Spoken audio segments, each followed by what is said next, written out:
Hello everyone. कुछ बच्चों का मैसेज आ रहा था कि मैम हम लोग को मेंस्ट्रुअल साइकिल नहीं बन रहा है, मतलब नहीं समझ में आ रहा है कॉन्सेप्ट। तो मैंने सोचा मेंस्ट्रुअल साइकिल डिस्कस कर लेते हैं, शॉर्ट में डिस्कस करेंगे। आप लोग थोड़ा फोकस्ड होके बैठें और कोशिश करें समझने की। तो मेंस्ट्रुअल साइकिल के बारे में पहले थोड़ा सा बेसिक जान लेते हैं। क्या it is the reproductive cycle in primate females. Non primates में ये नहीं होता। तो प्राइमेट्स में हमने किसको रखा है, कौन से ऑर्गेनिजम्स को रखा है? Human beings, monkeys and apps. इनके अंदर मेंस्ट्रुअल साइकिल होता है। It is the reproductive cycle in these organisms. Non primates में दूसरा साइकिल होता है, उनमें ब्लीडिंग नहीं होता। तो इसका जो ड्यूरेशन है, एक जनरल या नॉर्मल ड्यूरेशन मेंस्ट्रुअल साइकिल का, वो है 28 to 29 डेज। इससे ज़्यादा भी होता है, 35 डेज का भी हो सकता है और उससे कम भी हो सकता है। तो बीच में जो एवरेज और सबसे ज़्यादा ड्यूरेशन पाया जाने वाला है इसका, वो है 28 to 29 डेज। अभी मैं आपको मेंस्ट्रुअल साइकिल के बारे में वो चीज़ बताती हूँ जिससे आपको इसको समझना है। आपको 4 जगहों पे चीज़ें देखनी है। सबसे पहले नंबर पे आपको देखना है hormones from your anterior pituitary. क्या देखना है सबसे पहले नंबर पे? एंटीरियर पिट्यूटरी से कौन से हार्मोन रिलीज हो रहे हैं।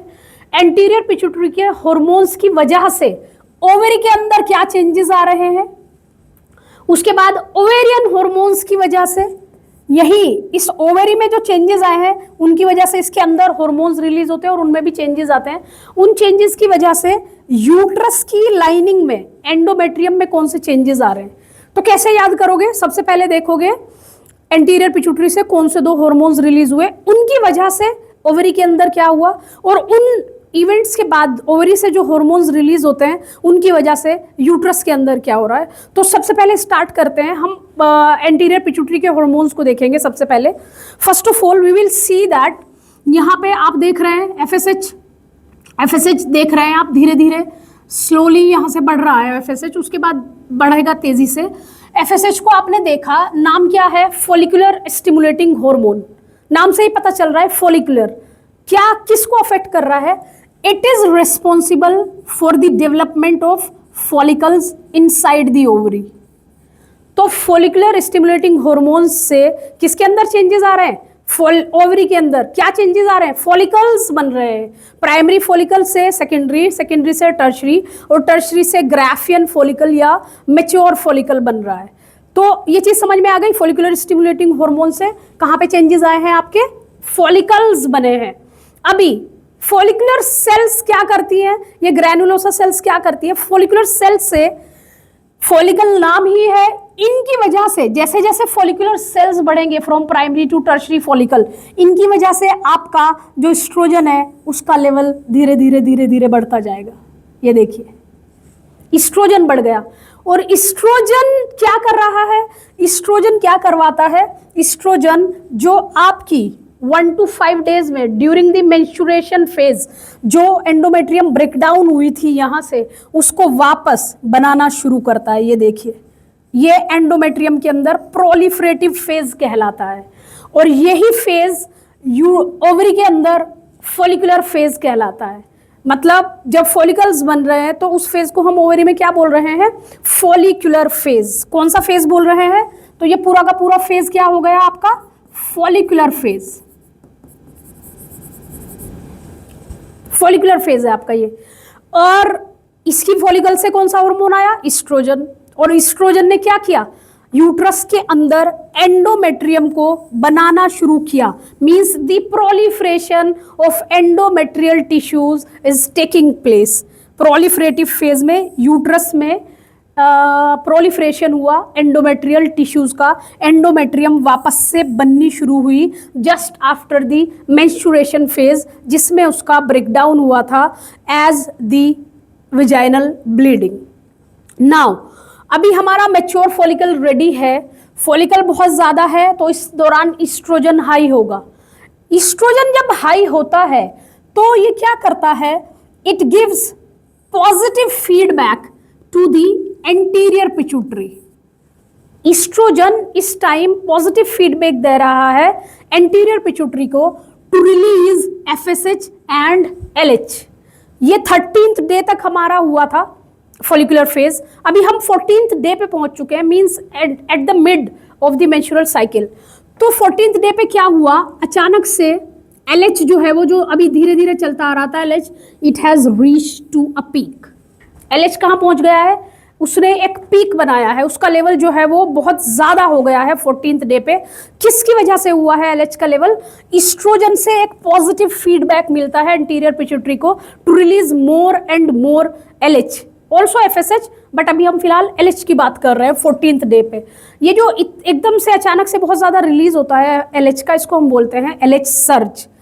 जैसे ही LH बहुत ज़्यादा रिलीज होता है, आपकी जो ग्राफियन फॉलिकल है वो रप्चर हो जाती है और आपका जो सेकेंडरी oocyte है वो रिलीज होता है ग्राफियन फॉलिकल से। This process is called ovulation. क्या कहलाता है 14th डे पे होने वाला प्रोसेस, ओव्यूलेशन। ओव्यूलेशन में क्या हुआ, LH जो है उसने LH सर्ज शो किया और LH सर्ज ने ग्राफियन फॉलिकल का रप्चर कोज किया और आपको मिल गई secondary oocyte and the structure which remains, उसको बोला जाता है कॉर्पस ल्यूटियम।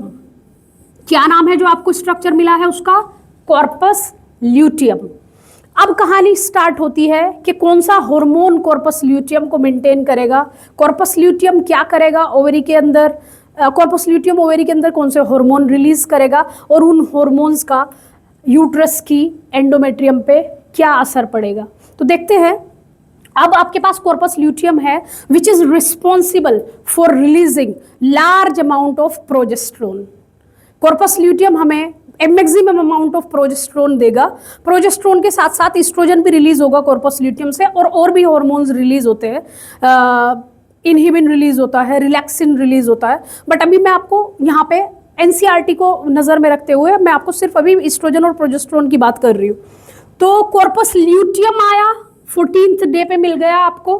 कॉर्पस ल्यूटियम को अब मेंटेन करना है आगे, क्योंकि उसको मेंटेन करना है release of progesterone and estrogen और उसको मेंटेन करना है endometrium of the uterus.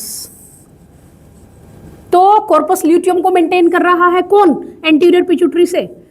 LH is maintaining corpus luteum and corpus luteum is giving you the maximum amount of progesterone, also estrogen. जब कॉर्पस ल्यूटियम बना था, follicular sales rupture हुई थी, तो उस दौरान ईस्ट्रोजन का लेवल कुछ देर के लिए कम हुआ था। देखिए यहाँ से कुछ देर के लिए क्या हुआ है, कम हुआ है। उसके बाद वापस से ये दोबारा से इसको हाई कर देगा, इसके लेवल को, कॉर्पस ल्यूटियम। तो क्या किया हमने, यहाँ से LH ने मेंटेन किया कॉर्पस ल्यूटियम को, कॉर्पस ल्यूटियम ने रिलीज किया estrogen and progesterone. Now progesterone यहाँ क्या करती है, प्रोजेस्ट्रोन यहाँ पे क्या करता है यूट्रस की एंडोमेट्रियम में, वो यूट्रस की एंडोमेट्रियम को बनाता है सिक्रेटरी इन नेचर, ग्लैंडुलर बनाता है। एंडोमेट्रियम जो ऑलरेडी ईस्ट्रोजन ने बनानी शुरू की थी, प्रोजेस्ट्रोन ने उसको ग्लैंडुलर बना दिया। कैसा बना दिया है, ग्लैंडुलर बना दिया है। तो इसी वजह से because of the glandular nature of endometrium, this phase is called as secretory phase in the uterus. पर ओवेरी में हम इसको क्या बोल रहे हैं, कौन सा फेज नाम दे रहे हैं, ल्यूटियल फेज। क्यों, क्योंकि वहां पे कॉर्पस ल्यूटियम है, उस दौरान ओवेरी के अंदर कॉर्पस ल्यूटियम है, इसीलिए इस फेज को बोला गया है ल्यूटियल फेज और इस फेज को यूट्रस के लिए बोला गया है सिक्रेटरी फेज।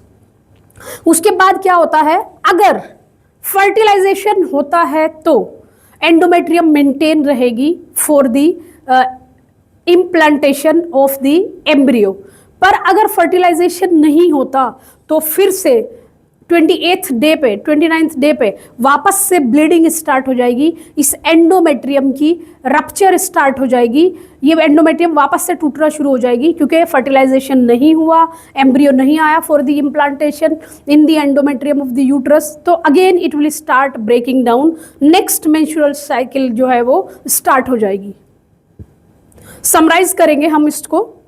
हमने क्या देखा, हमने 4 चीज़ें देखी है। सबसे पहले हमने देखा है एंटीरियर पिट्यूटरी के हार्मोन्स, उनकी वजह से आए हुए ओवेरियन चेंजेस और ओवेरियन चेंजेस की वजह से ओवेरियन हार्मोन्स का रिलीज और ओवेरियन हार्मोन्स की वजह से यूट्रस की एंडोमेट्रियम के अंदर चेंजेस।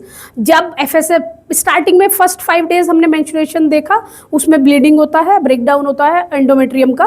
तो उसी दौरान आपके जो हल्का फुल्का डेवलपमेंट स्टार्ट हो जाता है फॉलिकुलर सेल्स में, ओवेरी के अंदर। उसके बाद हमारा उस टाइम FSH धीरे धीरे बढ़ता जाता है, फॉलिकुलर स्टिमुलेटिंग हार्मोन, और फॉलिकुलर्स बनते जाते हैं, primary follicle, secondary follicle and tertiary follicle. Follicular cells बढ़ रहे हैं, इसीलिए ईस्ट्रोजन का अमाउंट बढ़ रहा है, क्योंकि वो रिलीज करते हैं ईस्ट्रोजन को। ईस्ट्रोजन का अमाउंट बढ़ रहा है तो उसने वापस से एंडोमेट्रियम बनानी शुरू कर दी है। उसके बाद हमारा स्टार्ट होता है 14th डे पे हम आ जाते हैं, फॉलिकल्स बन जाते हैं। मैच्योर फॉलिकल है, मैच्योर फॉलिकल जब बनता है तो 14th डे पे हमें LH सर्ज शो होता है। LH सर्ज शो होते ही क्या होता है, ovulation, breakdown of Graafian follicle, और आपको सेकेंडरी oocyte मिल जाता है और कॉर्पस ल्यूटियम मिल जाता है। जैसे ही फॉलिकुलर सेल्स कम होते हैं वैसे ही ईस्ट्रोजन का अमाउंट आप देखेंगे कम हो जाएगा ओवरी के अंदर। बट कॉर्पस ल्यूटियम आते ही वापस से कौन बढ़ेगा, कौन मैक्सिमम अमाउंट में रिलीज होगा, progesterone, which is a pregnancy hormone, जो कि क्या करेगा, एंडोमेट्रियम को ग्लैंडुलर बनाएगा। तो ग्लैंडुलर बनाएगा, उसके बाद वेट करेगा कि फर्टिलाइजेशन हो रहा है कि नहीं हो रहा है। अगर फर्टिलाइजेशन है तो एंडोमेट्रियम विल रिमेन ग्लैंडुलर, वो ज़्यादा से ज़्यादा ग्लैंडुलर बनेगी by the corpus luteum. Corpus luteum भी मेंटेन रहेगी थ्रू आउट द प्रेगनेंसी। पर अगर नहीं है, प्रेगनेंसी नहीं है या फर्टिलाइजेशन नहीं हुआ है, तो वापस से नेक्स्ट मेंस्ट्रुअल साइकिल स्टार्ट हो जाएगा। देख लो एक बारी आप लोग पिक्चर को अच्छे से। I hope it will be clear to everyone. अभी कोई डाउट रहेगा तो you can text me. Thank you so much.